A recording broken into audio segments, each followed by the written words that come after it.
This is the suffering. And behind this suffering, this is glory.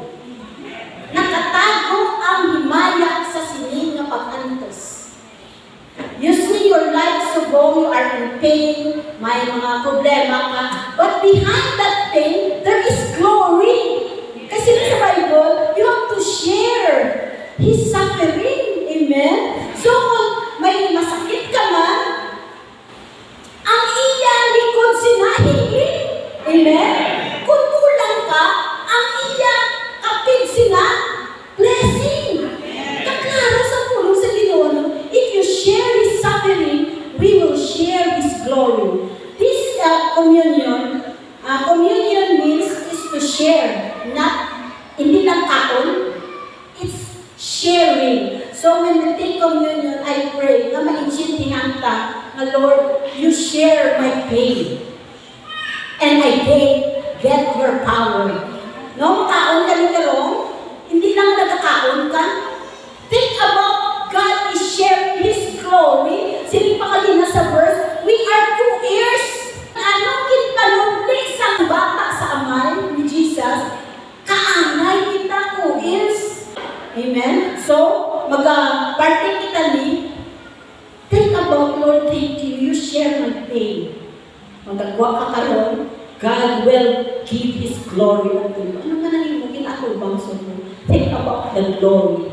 Hindi ka mag-dwell sa pain, hindi ka mag-dwell sa sickness, hindi ka mag-dwell sa kamalagpon, hindi ka mag-dwell sa kapirdihan, dwell ka sa glory. Ganun ba? Amen? It's a simple word, glory. Hallelujah. Thank you, Jesus. Hallelujah. This moment of God.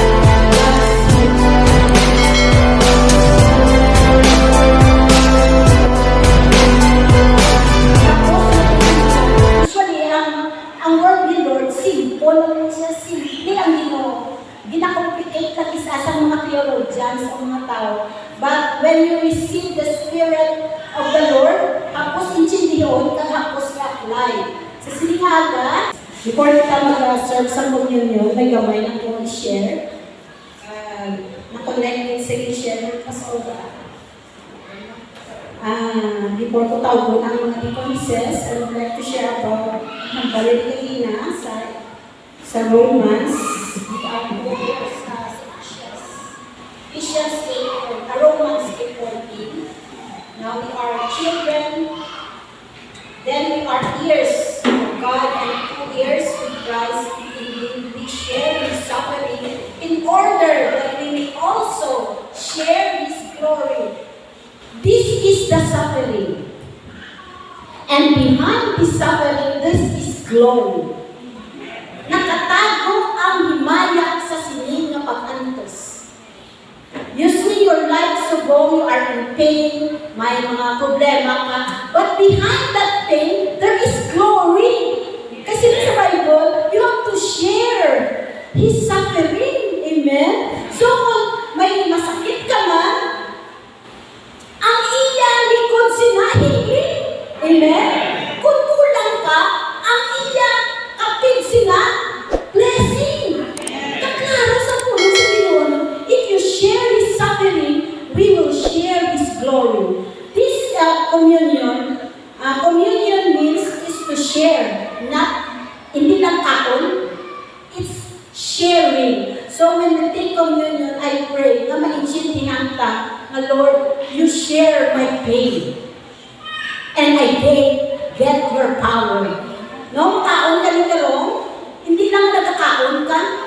Think about God is sharing His glory. Siling pa kanina sa verse, we are 2 heirs. No, nang 2 heirs lang, manubli. Kung anong kinpanubli sa amay, sa bata sa amay ni Jesus, kaanay kita 2 heirs.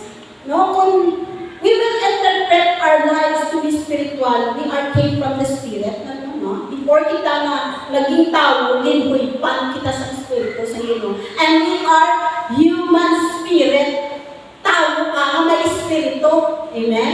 Kaya kung human being ka, pero di ka permit, ay human being ko. Pero di ka pa permit, tao lang ko, no. Think about that you are human spirit.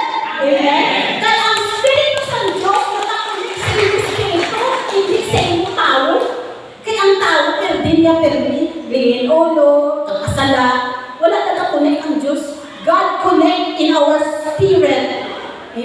So, particularly, think about, Lord, thank you. You share my pain.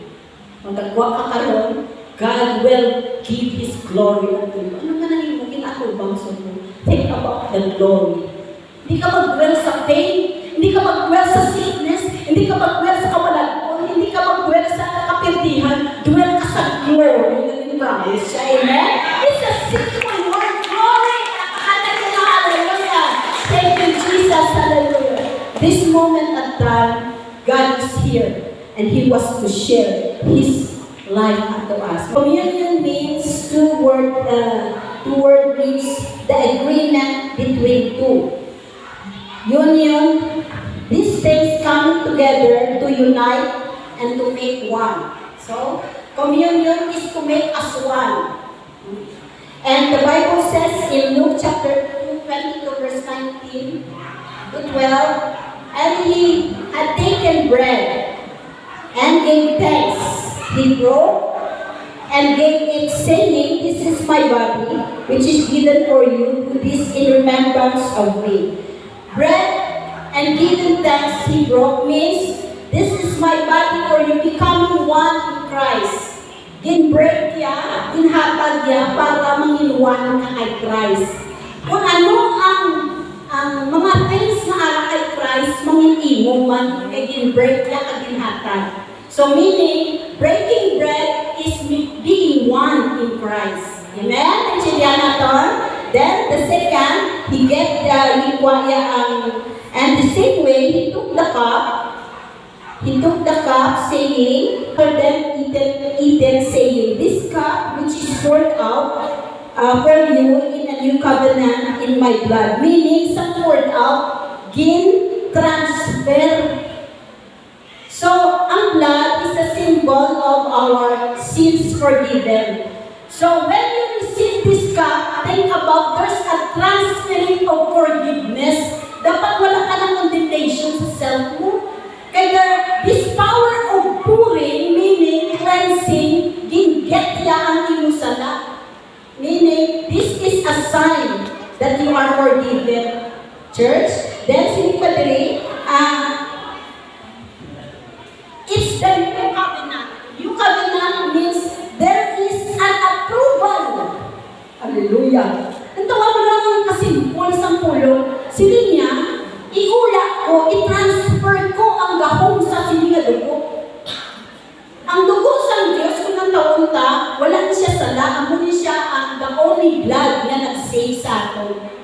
Wala makasave sa aton ng mga dugo sa mga kanding, sa kung naman nila, kung the only blood that can save. So, as He poured, nag-transfer sa aton power, and then, He will approve it. Grabe, you know, this communion, kung madalman mo, grabe ang power mo sa kabuhin mo. Pag-take mo sa bread, may combination sa power na hindi mo, meaning combine. Mabatyagan mo man ang pain, but there is relief. May thanksgiving na hindi pwede na magpabiling ka sa kapigaluhon. Kaya everything in this world is just pass away. No? Ang ibang problema, subong, is just, temporaryo. So every time you take this, inang temporaryo mga problema, God will replace good things in that. And if pag inom mo naman think about na kung kainom ka, there is a transfer of cleansing. Sometimes, ang atong balatian at sa dugo. No? All our diseases is in the blood. Maski ang doktor gambal. But this blood speaks better than Adam, than Abel. Yung iningan dugo is just a symbol, but if you take it, Lord, this is your blood. And put a blood. Kung nagampal man ang doktor kung may cancer ng blood mo, may blood cancer ka, may ka sa sulutungod sa blood, improve sa Diyos. He is not a liar. He will prove, think about, believe it, na ini nga blood, mag-cleanse sa inyong blood. Balik ka sa doktor, malibong ang doktor, is confused, ay, di na cancer. Hitapunan sa blood. Because this is the blood that speaks better than Abel's blood. Ang blood ni Abel is nagsingit justice to. There is voice in the blood. Amo lang, if you take communion, there is a great significance. Imo mga masakit, wala imposible. God, may something sa power mo kasi niya. Balik-balikan, we do this in remembrance because may na-invelt rin ang glory. May-invelt ko na tawon mo kasakit ini. Kasakit ini. But behind this kasakit, there is power of glory. Palakpakan sa inyo, hallelujah. As we go, makanta nga ito na, no? Ihatag niya ang bread. I-hold on lang kayo. We go together, pray natin, meditate natin. Lord, approve ako sa inyo. Lord, there is a transfer. Magka-transfer.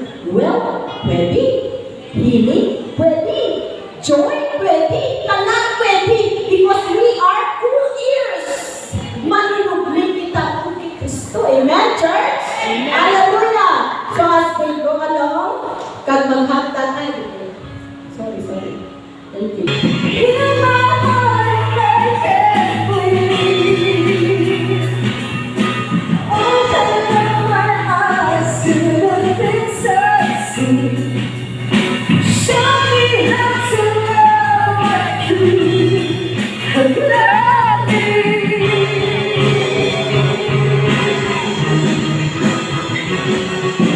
Break my heart around precious. Everything I have so long loves songs. I saw from everything to eternity.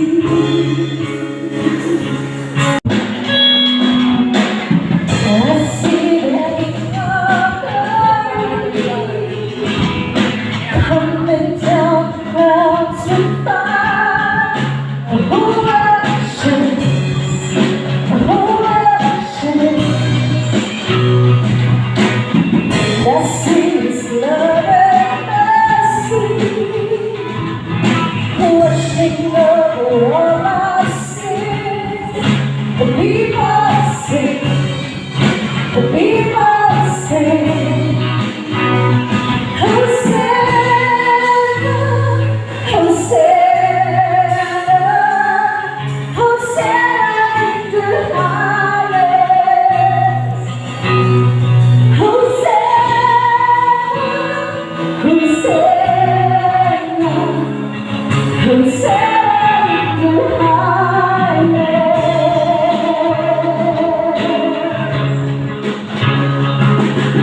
In my heart, open my eyes to the things I see. Show me how to love like you love me.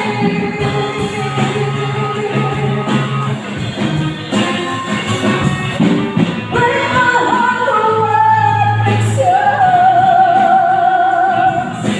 Everything I have so lucky loves songs.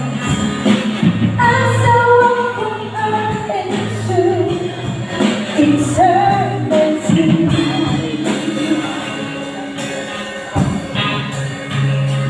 Hosanna, Hosanna,